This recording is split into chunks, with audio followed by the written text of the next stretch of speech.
Dari sini kita bisa menarik benang merah. Ada apa dengan Refli Harun? Ada apa dengan tersangka Rizal Afif ini? Dan ada apa dengan Bahar bin Smith? Ini semua adalah satu lingkaran kebohongan untuk membela kebohongan. Ini adalah lingkaran kejahatan untuk membela kejahatan. Ada 3 poin penting di sini. 3 sosok penting. Bahar Smith, Refli Harun, dan juga Rizal Afif.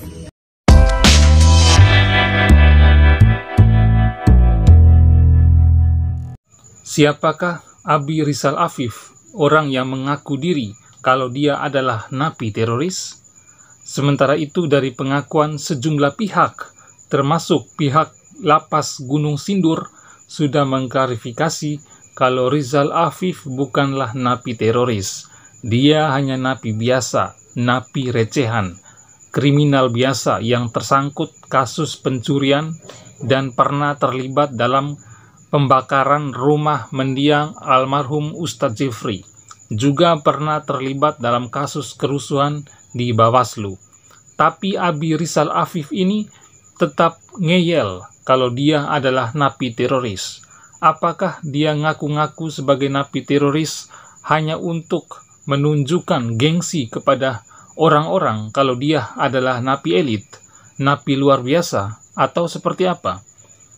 Juga banyak beredar kalau perbincangan antara Abi Rizal Afif di podcast channel YouTube Refli Harun beberapa bulan yang lalu itu hanyalah settingan belaka, alias bohong, alias hoax, yang mana skenario itu sudah dibuat oleh Refli Harun dan Bahar Smith untuk menyuruh Rizal Afif ini mengaku-ngaku sebagai mantan napi teroris untuk membantu menyelamatkan Munarman dari jeratan tindak pidana teroris. Bahkan Rizal Afif sudah mengakui kalau dia mendapat sejumlah dana transferan dari Refli Harun karena sudah diundang di acara podcastnya Refli Harun yang diduga penuh dengan settingan itu. Dan bukti transferan aliran dana itu sudah di tangan penyidik kepolisian. Apakah benar seperti itu? Kalau memang benar seperti itu, maka Refli Harun adalah orang yang berbahaya dan channel YouTube-nya adalah channel yang berbahaya. Sebar hoaks, fitnah, dan sungguh menyesatkan.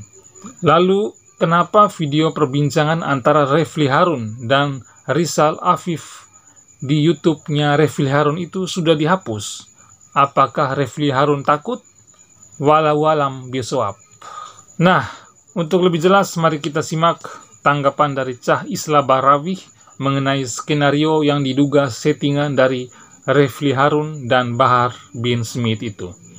Ada sesuatu yang menarik. Salah seorang tersangka penculikan 12 anak yang ditangkap itu mengaku sebagai mantan napi terorisme. Dia mengaku ditangkap oleh Densus 88 dan dia terlibat pelatihan teroris Poso. Dan dia juga pernah mengakui itu ketika dia diundang dalam podcastnya Refli Harun. Dia mengaku muridnya Bahar Smith. Dari mana anak ini?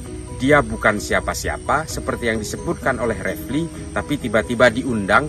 Satu hal yang penting yang dia akui adalah dia tidak menemukan Munarman dalam jaringan teroris. Dia membela Munarman, dia mempertegas bahwa Munarman bukan teroris. Sesuatu yang unik ketika dia itu berhasil ditangkap karena menjadi pelaku penculikan anak.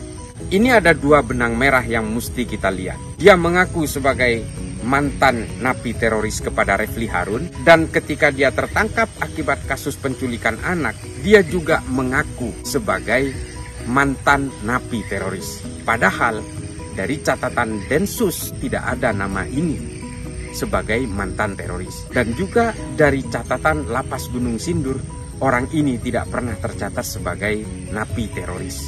Dia adalah pelaku pedofil dan penipuan. Nah, apa tujuannya? Dalam penangkapan kali ini dia mengaku sebagai mantan napi teroris. Di podcastnya Refli Harun dia mengaku sebagai mantan napi teroris. Mengapa dia berusaha bertahan dengan pengakuan itu? Ini adalah upaya sinkronisasi. Penangkapan kali ini Dia mengaku sebagai mantan napi teroris karena dia pernah mengaku sebagai mantan napi teroris dalam podcastnya Refli Harun. Ada apa di balik ini? Ternyata dari hasil pengakuan tersangka, dia memang diundang ke podcastnya Refli Harun untuk mengaku sebagai mantan napi teroris dan mengaku sebagai muridnya Bahar bin Smith. Mungkin dia memang muridnya Bahar bin Smith di penjara. Mungkin saja. Lalu tujuannya apa?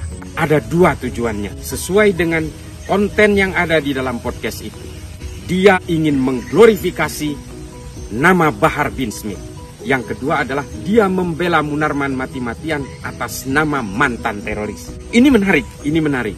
Saya tidak mau mengatakan bahwa ada apa dengan podcast Refli Harun. Seorang yang tidak terkenal tiba-tiba dimunculkan dalam podcastnya mengaku mantan napi teroris, lalu diundang berbicara, mengagung-agungkan Bahar Smith, dan kemudian juga membela Munarman di situ. Dan apa ujung-ujungnya? Dia tetap mengaku sebagai mantan napi teroris. Dia ingin bertahan dan berusaha mensinkronisasi pengakuan dia dulu di podcast Refli Harun dan pengakuan dia terhadap penyidik hari ini.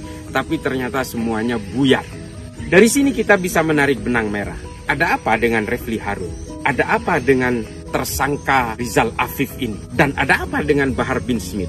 Ini semua adalah satu lingkaran kebohongan untuk membela kebohongan. Ini adalah lingkaran kejahatan untuk membela kejahatan.